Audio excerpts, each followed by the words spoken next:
दोस्तों, कहते हैं कि जमीन जायदाद को लेकर कभी भी झगड़ा नहीं करना चाहिए, क्योंकि इस चीज की वजह से भाई भाई का, भाई बहन का रिश्ता और कभी कभी तो पूरा परिवार ही तबाह हो जाता है। लेकिन अगर इसमें एक और चीज जुड़ जाए, यानी काला जादू, तो इसके नतीजे इतने खौफनाक होते हैं कि इन सब का क्या अंजाम होगा हम उसका अंदाजा भी नहीं लगा सकते।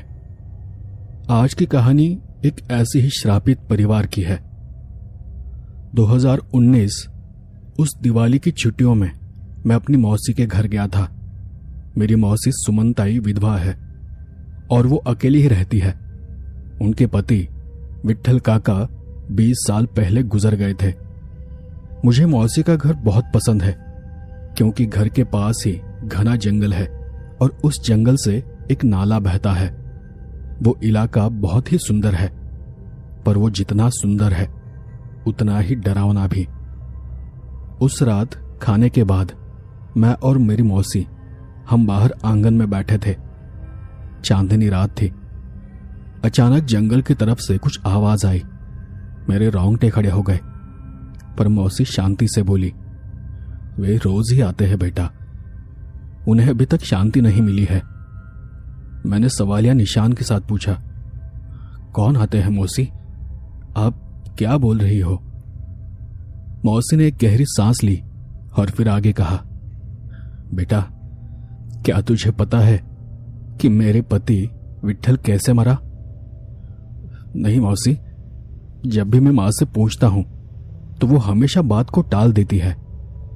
तेरी मां ठीक ही करती है, लेकिन अब तू बड़ा हो गया है तो तुझे ये सब बताने में कोई हर्ज नहीं। और अगर तुझे यहां रहना है, इस घर में रहना है, तो तुझे सच पता होना जरूरी है। और इतना बोलकर मौसी एक अजीब कहानी सुनाने लगी। मौसी आगे बोली, यहां इस गांव में देशमुख के 2 घर थे, एक तेरे दादाजी का और दूसरा उनके छोटे भाई का।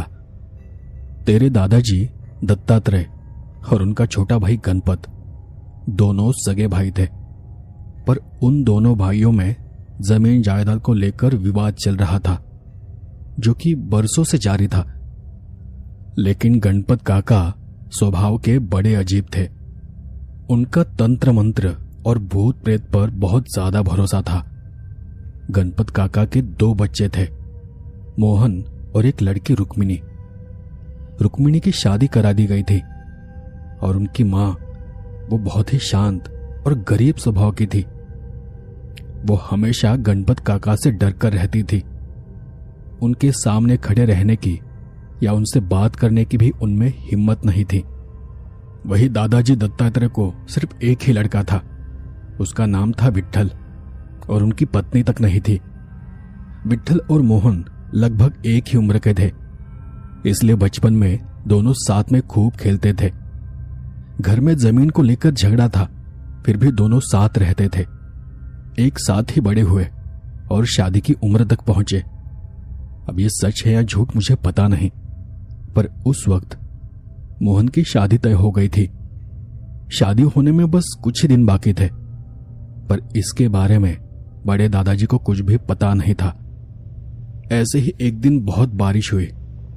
बरसात के दिन न होने के बावजूद भी बहुत जोरदार बारिश हो रही थी, इतना कि नदी नाले बहने लगे थे।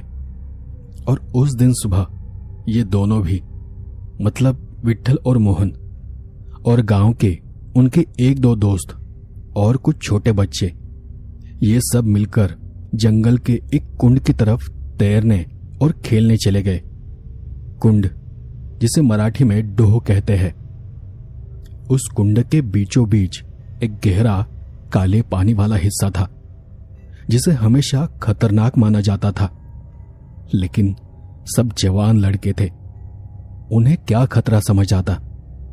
उस दिन पहले ही बहुत बारिश हुई थी, नाला लबालब भरा था और कुंड का पानी उफान पर था। इन लोगों का वहां छलांग लगाने का खेल शुरू हो गया। सारे बच्चे कूद कूद कर पानी में जा रहे थे। पर किसी के ध्यान में नहीं आया कि उस दिन पानी हमेशा से ज्यादा गहरा था। अचानक मोहन को पानी में कोई चीज नीचे खींचने लगी। वो चिल्लाया, बचाओ, किसी ने मेरा पैर पकड़ लिया है। और उसे चीखता देख सब डर गए। देखते ही देखते मोहन पानी में डूबने लगा। उसका हाथ पानी की सतह पर आता और फिर नीचे चला जाता। विट्ठल काका तुरंत उसकी मदद के लिए गए। उन्होंने मोहन का हाथ पकड़ा और उसे पानी से बाहर खींचना शुरू किया, पर वहां कुछ अजीब ही हो रहा था। पानी के अंदर से कोई भयानक शक्ति मोहन को और ताकत से अंदर खींच रही थी। विट्ठल ने पूरी ताकत लगा दी, पर मोहन उस शक्ति के चंगुल से छूट नहीं पा रहा था। और उसी वक्त गांव का एक और लड़का तुकाराम, वो भी पानी में उतरा था। वो छोटा था और वो भी डूब रहा था। अब विट्ठल बीच में फंस गया। उसे दोनों को बचाना था, पर वो अकेला था जो अच्छे से तैर सकता था। उसके पास ज्यादा वक्त नहीं था। उसने फैसला लिया और वो मोहन को छोड़कर पहले तुकाराम को बचाने चला गया, क्योंकि तुकाराम का गला घुट रहा था। उसकी सांस बंद हो रही थी। विट्ठल को लगा कि तुकाराम पहले मर जाएगा और इसलिए उसे पहले बचाना चाहिए। उसने तुकाराम को बाहर निकाला और वो फिर से मोहन के लिए चला गया, पर तब तक मोहन कुंड की गहराई में डूब चुका था। वो सारे लड़के गांव की ओर भागे। गांव में वो बात हवा की तरह फैल गई। लोग पागलों की तरह दौड़ते हुए कुंड के पास आ गए। फिर पुलिस भी आ गई और भारी बारिश में मोहन को ढूंढा गया, पर उस दिन उसकी लाश नहीं मिली। आखिरकार अगली सुबह मोहन की लाश अपने आप फूलकर पानी के ऊपर आ गई। गांव के लोगों ने मोहन की लाश को कुंड से बाहर निकाला। उसका शरीर फूल गया था, बदन नीला पड़ चुका था, आंखें बाहर की तरफ निकल आई थी और गले के पास काले निशान थे, जैसे किसी ने उसका गला घोंटकर उसे मारा हो। गणपत काका वो अपने बेटे की लाश देखकर पागलों जैसी हरकतें करने लगे। वो उस लाश के सामने बैठ गए और जोर जोर से रोने लगे, पर उनका रोना बड़ा अजीब था। वो सिर्फ रो नहीं रहे थे, बल्कि बीच बीच में जोर जोर से हंस रहे थे, एक भयानक डरावनी हंसी। और वो हंसते हंसते बोले, विट्ठल, तूने मेरे मोहन को मरने के लिए छोड़ दिया। दत्ता के बेटे ने मेरे बेटे को मरने दिया। तेरी वजह से मेरा बेटा चला गया। पहले तूने मेरी जमीन हड़पी, अब मेरे बेटे को भी मार दिया।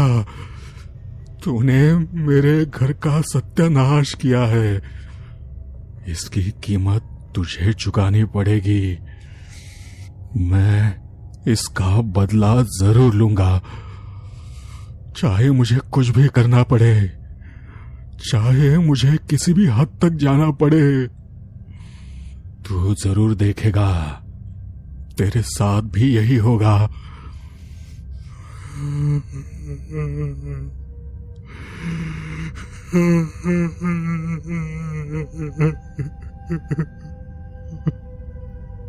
उसी रात गणपत काका बेटे का अंतिम संस्कार कर अपने घर गए और उन्होंने खुद को घर के एक कमरे में बंद कर लिया। उनकी पत्नी ने उन्हें समझाने की थोड़ी बहुत कोशिश की, पर वो समझने की हद के पार जा चुके थे।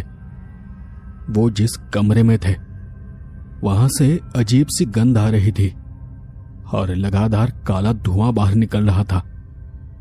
गांव के लोगों को समझ आ गया कि गणपत काका ने आखिरकार काले जादू का रास्ता चुन लिया है, पर उन्हें कुछ बोलने या समझाने की किसी में हिम्मत नहीं थी। इतना बोलकर मौसी थोड़ी देर शांत रही और कुछ याद करके आगे बोली।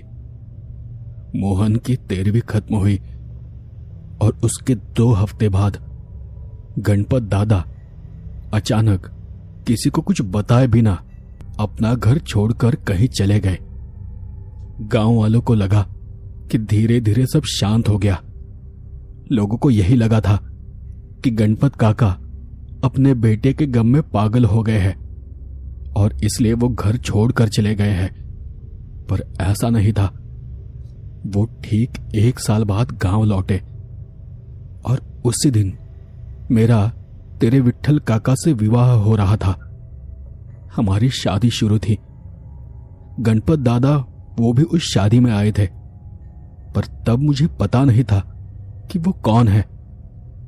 मेरे ससुर ने जब मुझे उनके पैर छूने को कहा, तब विट्ठल काका ने, मतलब मेरे पति ने मुझे बताया कि वो भी मेरे ससुर है, यानी तेरे दादाजी के भाई। हम आशीर्वाद लेने आगे बढ़े। तब उन्होंने बड़ी रूखी आवाज में कहा, मोहन का श्राद्ध है। मोहन को गए हुए अब 1 साल हो जाएगा। याद है ना कि भूल गए? इतना बोलकर वो वहां से चले गए। उन्होंने हमें अपने पैर तक नहीं छूने दिए। मुझे तो कुछ समझा ही नहीं कि उन्होंने ऐसा क्यों कहा। और शादी के ठीक अगले दिन विट्ठल अचानक बीमार पड़ गया। उस रात से उन्हें भयानक सपने आने लगे। वो आधी रात को नींद से चीखते हुए जाग उठे और वो जागते ही रोने लगे। रोते रोते उन्होंने कहा कि मोहन मुझे पानी में खींच रहा है। वो कह रहा है कि मैं तुझे अपने साथ लेकर जाऊंगा। और ये फिर रोज का होने लगा। उनका यह बर्ताव देखकर तुम्हारे दादाजी दत्तात्रेय बहुत चिंता में पड़ गए। उनका भूत प्रेत और जादू टोने पर इतना विश्वास नहीं था। वो अपने बेटे विट्ठल को पहले डॉक्टरों और वैद्यों के पास ले गए, लेकिन किसी को कुछ समझ नहीं आ रहा था कि आखिर उसका क्या इलाज किया जाए। इलाज तो चल रहा था, लेकिन नाम के लिए उसका उन पर कोई भी असर नहीं हो रहा था। दिन ब दिन विट्ठल दुबला पतला होता जा रहा था। उसका शरीर अंदर से सड़ने जैसा सूखता जा रहा था। उसके बदन पर रोज नए नए निशान उभरते थे। कभी शरीर पर काले धब्बे दिखते, तो कभी गले पर नाखूनों के निशान होते, जैसे किसने उनका गला दबाया हो।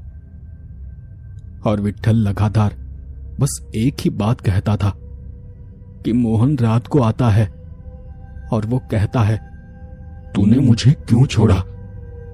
तूने तुकाराम को क्यों बचाया? अब तू मेरे साथ चलेगा। तुझे मैं कुंड के तल में ले जाने आया हूं। और ऐसा कहकर वो किसी छोटे बच्चे की तरह रोने लगते थे। देखते ही देखते 1 महीना बीत गया। विट्ठल का शरीर हड्डियों के ढांचे जैसा हो गया था। शरीर की खाल सूख गई थी। वो न ठीक से खाते थे न सोते थे, बस आंखें फाड़ कर एकटक कहीं देखते रहते थे। मैं उम्र में बहुत छोटी थी। नई नई शादी हुई थी, लेकिन शादी का सुख शायद मेरी किस्मत में ही नहीं था। ये सब देखकर मैं भी बहुत डर गई थी। कभी कभी तो मुझे लगता कि इस परिवार में मैंने ये शादी क्यों की। और ये सब सोचकर मैं रात रात भर रोती रहती थी। विट्ठल की हालत मुझसे देख ही नहीं जा रही थी। उसके सिर के सारे बाल सफेद हो गए थे। सर के बीच में जो बाल थे वो उजड़ गए थे। गंजापन साफ दिख रहा था। बाकी शरीर पर एक भी बाल नहीं बचा था। सारे बदन की खाल काली पड़ गई थी। जैसे उसने आखिरी बार कब नहाया हो, ये भगवान ही जाने। चेहरा पिचक गया था। गाल पूरी तरह अंदर धंसकर बड़े गड्ढे बन गए थे। आंखें धसी हुई और पीली थी, होंठ सूख चुके थे, हाथ पैरों की खाल ढीली पड़ गई थी जो उसकी हड्डियों से चिपकी हुई थी, और सब कुछ बिस्तर पर होने की वजह से उसके आसपास हमेशा एक अजीब सी सड़ांध वाली बदबू फैली रहती थी। और अजीब बात तो ये थी कि उसके गले से हर वक्त एक अजीब सी घरघराहट सुनाई देती थी। ऐसा लगता था कि उस बिछौने पर मेरी उम्र का विट्ठल नहीं बल्कि कोई बूढ़ा आदमी पड़ा है जो पता नहीं कब दम तोड़ दे। मुझे तो रात में उनकी तरफ देखने में भी डर लगता था। तुम्हारे दादाजी को मेरा दुख समझ आता था, पर उनके हाथ में भी कुछ नहीं था। उन्होंने जो हो सकता था वो सारे उपाय किए थे। वो रोज मुझे बस एक ही दिलासा देते, कहते कि बेटी सब ठीक हो जाएगा, तू बस चिंता मत कर, मैं सब ठीक कर दूंगा। और फिर ऐसी ही एक रात आ गई। वो शायद पूर्णिमा की रात थी। मैं जितना हो सके विट्ठल की देखभाल कर रही थी। विट्ठल को नींद में डर लगता था, इसलिए हम सब बाहर वाले कमरे में एक साथ सोते थे। हमेशा की तरह मुझे उस रात भी नींद नहीं आ रही थी। दिमाग में यही सब चल रहा था कि अचानक मुझे मेरे पीछे कहीं कुछ हलचल महसूस हुई। मैंने मुड़कर देखा तो विट्ठल अचानक बिस्तर से उठ गया था। आंखें पूरी तरह खुली थी, लेकिन उसे देखकर ऐसा लगा कि वो होश में नहीं है। वो उठा और उसी तरह चलते हुए घर से बाहर चला गया। मुझे पहले लगा कि शायद उन्हें अच्छा लग रहा होगा और वो खुद उठकर पेशाब वगैरह के लिए बाहर गए होंगे, लेकिन फिर भी मन में एक डर था कि जो आदमी खुद अपनी जगह से उठ नहीं पा रहा था, वो इतनी आसानी से बिना किसी सहारे के कैसे चल सकता है। और इसलिए मैं भी उनके पीछे उठी और दरवाजे की तरफ चली गई। दरवाजे के पास खड़े होकर मैंने बाहर देखा तो देखा कि वो जंगल की दिशा में चलते जा रहे थे। मैंने तुरंत अपने ससुर यानी तुम्हारे दादाजी को जगाया। उन्हें सब बताते बताते विट्ठल काफी दूर निकल गए थे। हम बाहर गए तो अंधेरे में वो कहाँ गए हमें ये भी नहीं दिख रहा था, लेकिन फिर भी हम वो जिस दिशा में गए थे उसी तरफ उनके पीछे भागे। कुछ देर बाद दादाजी को वो दिखाई दिए। दादाजी ने उन्हें दौड़ते हुए आवाज दी, विट्ठल, विट्ठल कहाँ जा रहा है? विट्ठल, विट्ठल वापस आ। हम चिल्ला रहे थे, लेकिन वो ऐसे चल रहे थे मानो उन्हें कुछ सुनाई न दे रहा हो। वो बस किसी मशीन की तरह चल रहे थे और अंधेरे में वो फिर से ओझल हो गए। लेकिन हमने भी चलने की रफ्तार बढ़ा दी। हमने उनका कुंड के किनारे तक पीछा किया और वहां हमें जो दिखा उसे देखकर मेरा खून जम गया। चांदनी की रोशनी में हमने देखा कि कुंड के पानी पर एक आकृति खड़ी थी, एक काली नीली आकृति। उसका बदन नीला, आंखें पूरी तरह खुली हुई और गले पर काले निशान साफ दिख रहे थे। और वो आकृति विट्ठल की तरफ हाथ फैलाकर उसे अपने पास बुला रही थी। दादाजी ये देखकर जोर से चिल्लाए। वो सब देखकर मेरा शरीर मानो जम सा गया। मैं वहीं पर बैठ गई। दादाजी के भी हाथ पांव थरथराने लगे थे, लेकिन वो जैसे तैसे दौड़कर आगे चले गए। वो जोर जोर से आवाज दे रहे थे, पर विट्ठल था कि जो पीछे मुड़कर भी नहीं देख रहा था। आखिरकार वो सीधे कुंड में छलांग लगाने ही वाला था, पर उसी वक्त दादाजी ने किसी तरह जाकर उसे रोका और पीछे से कसकर पकड़ लिया। पर फिर भी विट्ठल पूरी ताकत लगा रहा था। वो झटपटा रहा था। वो बस कुंड के अंदर कूदना चाहता था और वो तुम्हारे दादाजी पर चिल्ला रहा था, छोड़ो मुझे, छोड़ो, वो बुला रहा है, वो छोड़ो मुझे, जाने दो, वो मुझे बुला रहा है। और वो जोर जोर से चीख रहा था, उसे छोड़ने के लिए कह रहा था। दादाजी ने पूरी हिम्मत से उसका सामना किया और उसे पकड़कर खींचकर किसी तरह घर तक लाए। पूरी रात भर हमने उसे बांध कर रखा। जो हुआ था, वो हमने जो देखा था, वो वाकया इतना अजीब था कि दादाजी को उस पर यकीन ही नहीं हो रहा था। उस दिन तक तुम्हारे दादाजी ने भूत प्रेत जादू टोने पर कभी विश्वास नहीं किया था, लेकिन वो सब देखने के बाद उनके लिए कुछ करना जरूरी था। अगले दिन सुबह सुबह दादाजी एक तांत्रिक के पास चले गए। उनका नाम था बाबा साहेब पटवर्धन। वो पास के ही एक दूसरे गांव में रहते थे और ऐसे काले जादू का तोड़ निकालने में उनका बड़ा नाम था। दादाजी ने उन्हें सारी हकीकत बताई और फिर उन्हें घर लेकर आ गए। उन बाबा ने विट्ठल को देखा और वो तुरंत बोले, इस पर करनी की गई है और ये करनी कोई मामूली करनी नहीं है। इसके पीछे कोई स्मशान तंत्र विद्या का इस्तेमाल कर रहा है। कोई उस कुंड की शक्ति को जगाकर इस लड़के को मारने की कोशिश कर रहा है।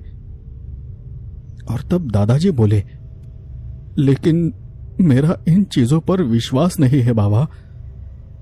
तब बाबा ने हाथ से उन्हें शांत रहने का इशारा किया और वो उसी अंदाज में आगे बोले, वो बदले की आग लेकर बैठा है।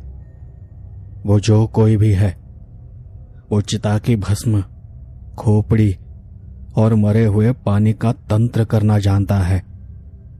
क्या तुम्हारे आसपास गांव में या फिर रिश्तेदारों में कोई ऐसा है जिसके साथ तुम्हारा झगड़ा हुआ हो या जिसे तुम पर गुस्सा हो?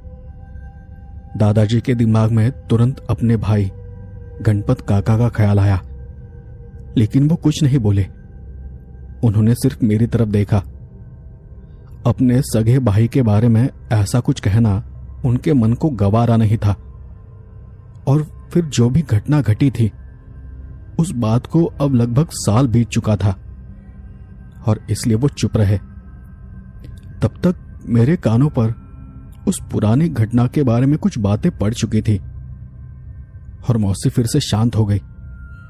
मौसी ने अपने गले में पहना हुआ एक ताबीज दिखाते हुए कहा, बाबा साहेब ने कुछ उपाय सुझाए। उन्होंने विट्ठल के बदन पर कुछ यंत्र बांधे और गले में एक ताबीज पहनाया और फिर उन्होंने कहा, यह ताबीज कभी भी उतारना मत। यह 3 दिन तक असर करेगा और इन 3 दिनों में मुझे असली तांत्रिक को ढूंढकर उसका तंत्र पलटना होगा, वरना क्या बाबा?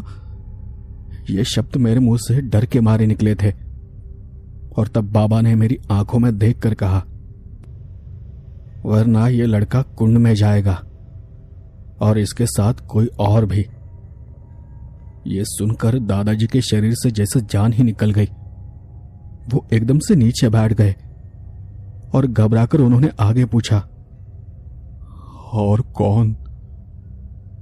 बाबा मेरी तरफ देखते हुए बोले, ये लड़की, ये नई नवेली दुल्हन, क्योंकि कुंड तंत्र एक के बदले 2 जान मांगता है। और बाबा की ये बात सुनते ही मेरा कलेजा कांप गया, क्योंकि उस वक्त मैं सिर्फ 17 साल की थी।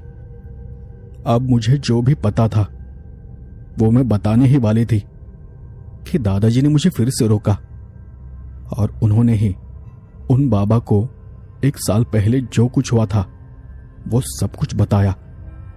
और उनका भाई जो इतने महीनों तक गायब था, उसके अभी अभी घर वापस आने की बात भी बताई। ये सुनते ही बाबा ने तुरंत गणपत काका के घर जाने का फैसला किया। हम सब एक साथ घर से निकल पड़े। लेकिन जब हम वहां पहुंचे और दरवाजा खटखटाया तो किसी ने दरवाजा नहीं खोला। दरवाजा अंदर से बंद था, पर अंदर कोई था, ये बात पक्की थी। दादाजी ने जबरदस्ती दरवाजा तोड़ दिया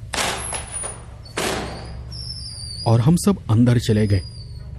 लेकिन अंदर जो नजारा हमने देखा, उसे देखकर हम सबका खून जम गया। वो कमरा बिल्कुल काला पड़ चुका था। आग की वजह से सारी दीवारें काली पड़ गई थी। कमरे के बीचों बीच चिता की राख से एक घेरा बना था, जिसमें 3 मोमबत्तियां एक साथ जल रही थी। उसके घेरे के ठीक बीच में एक इंसानी खोपड़ी रखी थी और उस खोपड़ी के ऊपर एक पुतली रखी थी, विट्ठल के कपड़ों से बनी हुई पुतली। उस पुतली के गले में काला धागा कसकर लिपटा हुआ था, सिर में कीली ठुकी थी और वो पुतली पूरी तरह से सड़े हुए मांस की बदबू में डूबी हुई थी। बाबा साहब वो देख तुरंत समझ गए कि ये सब इसी का किया कराया है। बाबा ने तुरंत पुतली की तरफ बढ़ते हुए कहा, ये शव मारण तंत्र है। ये खोपड़ी उसी कुंड से निकाली गई है और ये सब उसी कुंड की काली शक्ति को जगाने के लिए किया गया है। बाबा ने तुरंत वो पुतली उठाई और उसे आग में फेंकने के लिए आगे बढ़े। लेकिन उसी पल कमरे के दूसरे कोने के अंधेरे से हमें एक आवाज आई, एक घरघराती, भयानक और बिल्कुल अमानवीय आवाज।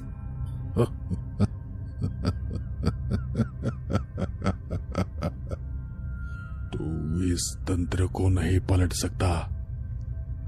मोहन की जान गई, अब विट्ठल की जाएगी। यही न्याय है। विट्ठल के मरे बिना मैं अपने बेटे का श्राद्ध नहीं करूंगा। हमने आवाज की दिशा में देखा तो वहां गणपत दादाजी बड़े ही अजीब अवतार में बैठे थे। उनकी हालत इंसान जैसी नहीं थी। वो पूरी तरह पागल हो चुके थे। बदन पर राख थी, बिखरे हुए बाल थे, आंखों में खून उतरा हुआ था और चेहरे पर एक अजीब सी डरावनी हंसी थी।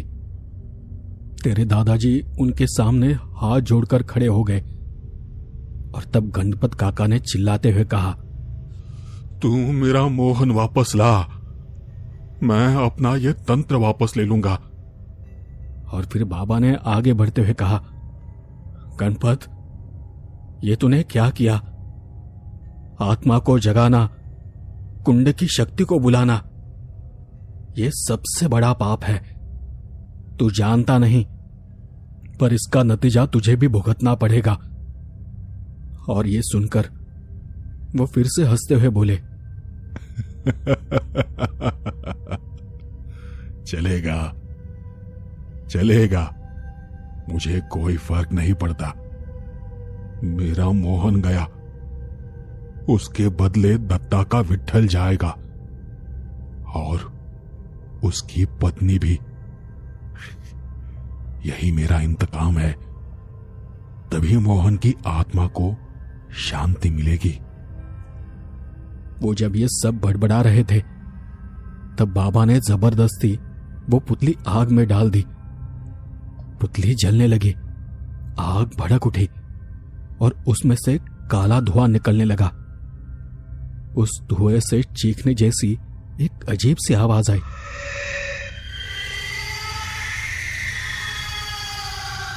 शायद वो मोहन की आवाज थी या किसी भयानक चीज की।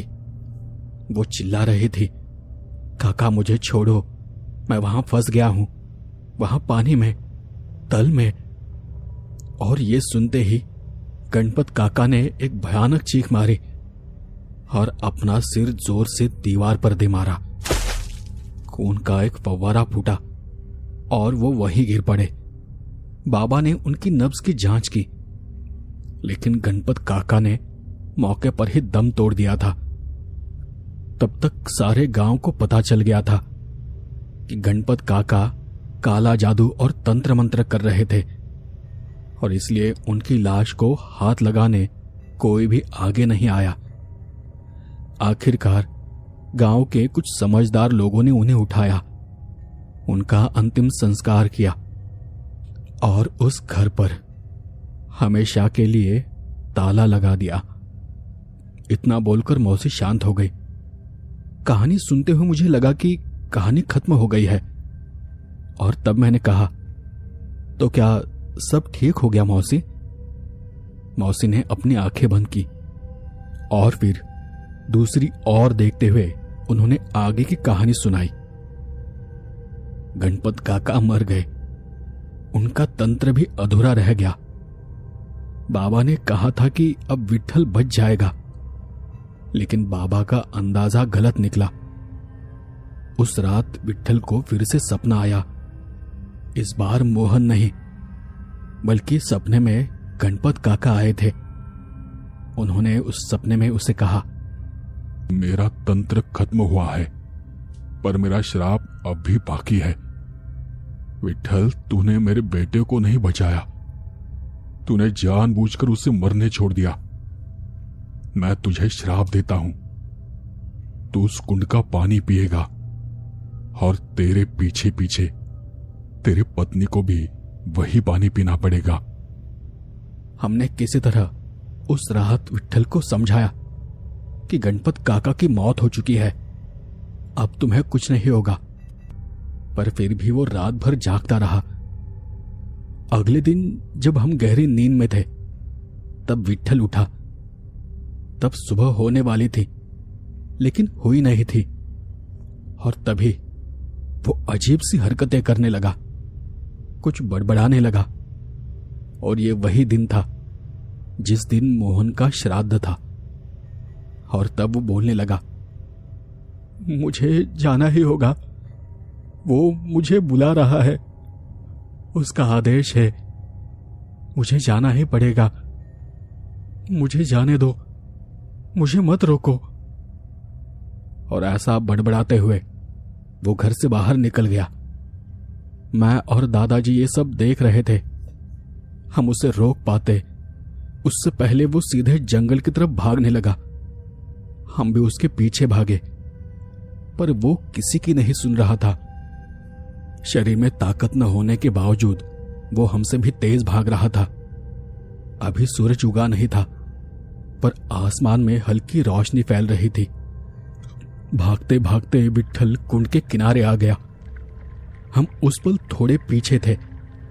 हम उसे आवाज दे रहे थे, लेकिन तभी वो अचानक नीचे पानी के पास बैठ गया और उस काले पानी में हाथ डालकर उसे घटाघट पीने लगा।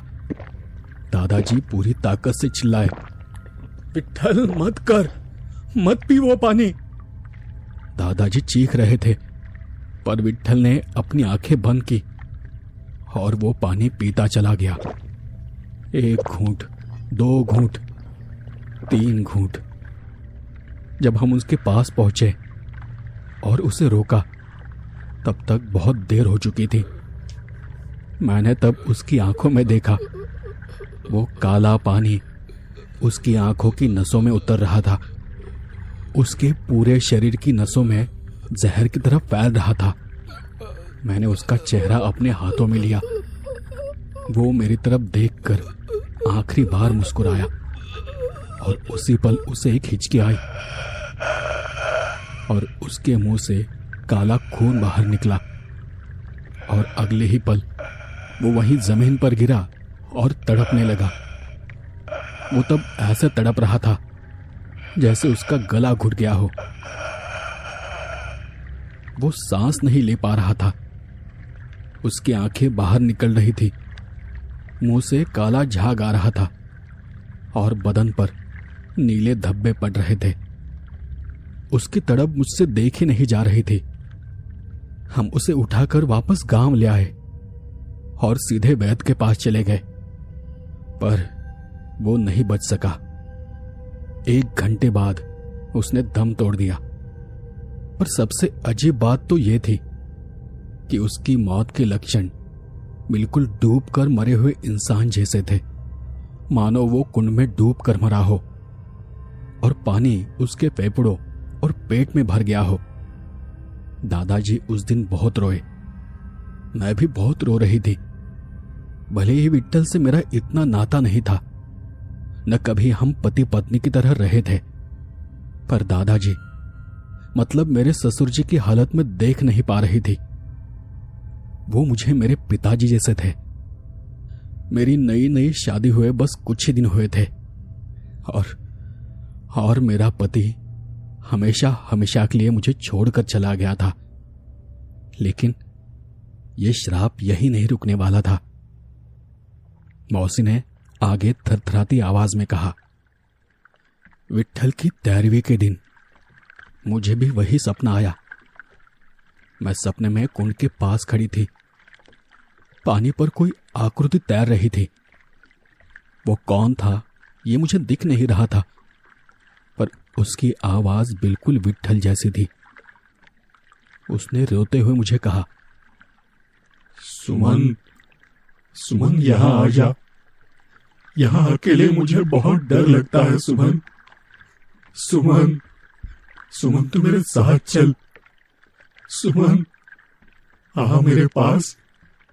मुझे पता था कि जो कुछ भी मेरे पीछे पड़ा है ये सब उसका छलावा है। मैं घबरा कर रोने लगी। मैंने उसे कहा, विट्ठल, मैं कैसे आऊं? मैं तो जिंदा हूं। और तब उस आवाज ने कहा, लेकिन गणपत काका का श्राप है। उन्होंने कहा था ना कि पति पत्नी दोनों को कुंड का पानी पीना होगा। अब आजा, वक्त बर्बाद मत कर। और ये सुनकर मैं घबराकर पीछे हटने लगी और वो आवाज मेरी तरफ बढ़ने लगी। मैं डर के मारे और पीछे हटी तो वो तेजी से आगे आ गया और उसने मेरा हाथ पकड़ लिया। मैं उसका चेहरा देख नहीं पाई, पर वो विट्ठल नहीं था। उसका चेहरा इतना भयानक था कि मैं जोर से नींद में ही चिल्लाई और घबराहट के मारे मेरी आंखें खुल गई। उस पल मैं पसीने से तरबतर थी। मेरी आवाज सुनकर दादाजी भी जाग गए। उन्होंने देखा तो मेरे गले पर निशान थे, ठंडे गीले हाथों के निशान। और फिर उसके ठीक अगले दिन मेरी तबीयत और बिगड़ गई। मुझे लगातार उल्टियां होने लगी। मैं काला पानी उगलने लगी, मानो मेरे पेट में कुंड का पानी भर गया हो। दादाजी ने फिर से बाबा साहेब को बुलाया। उन्होंने मुझे देखा और कहा, इस पर श्राप काम कर रहा है। गणपत ने मरते वक्त जो श्राप दिया था वो पूरा होने वाला है। ये कोई तंत्र नहीं, इसलिए मैं इस पर कुछ नहीं कर सकता। तब दादाजी ने रोते हुए पूछा, तो अब क्या करे बाबा? इसे कैसे बचाए? बाबा ने कुछ देर सोचा और कहा, इन्हें यहां से दूर ले जाओ। इस गांव से, इस कुंड से, इस जंगल से बहुत दूर। शायद श्राप कमजोर पड़ जाए। और फिर उन्होंने मुझे एक तावीज दिया ताकि बुरी शक्तियां मेरे पास न भटक सके। दादाजी ने मुझे गांव से निकाल दिया और वापस मेरे मायके भेज दिया। मेरे माँ बाप पहले से ही गरीब थे। फिर जब मैं थोड़ी बड़ी हुई तो मैंने अपने पैरों पर खड़े होने का फैसला किया। मैं घर छोड़कर दूसरे गांव चली गई और यहां रहने लगी। लेकिन वो श्राप आज भी खत्म नहीं हुआ है। आज भी मुझे विट्ठल का सपना आता है और वो कहता है कि सुमन वापस आ जा, मुझे तेरी जरूरत है, तुझे यहां आना ही होगा। मैं 20 साल से इस श्राप के साथ जी रही हूं। दादाजी गुजर गए, मैं अकेली रह गई। पर एक चीज जो मैं आज भी नहीं करती। मैंने तब घबराते हुए पूछा, कौन सी चीज मौसी? मौसी ने हल्के से मुस्कुराते हुए कहा, मैं कभी भी रात बेरात नींद में पानी नहीं पीती, क्योंकि मुझे डर लगता है कि मैं नींद में अनजाने में कुंड का पानी पी लूंगी और फिर मैं विट्ठल के साथ हमेशा के लिए उस कुंड में फंस जाऊंगी। आज भी मुझे उसकी आवाज सुनाई देती है, पर अब मैंने उन आवाजों के साथ जीना सीख लिया है। उन्हें जवाब न देना ही मेरा सबसे बड़ा बचाव है। अब मौसी की कहानी खत्म हुई, पर उसे सुनकर मैं कांप रहा था।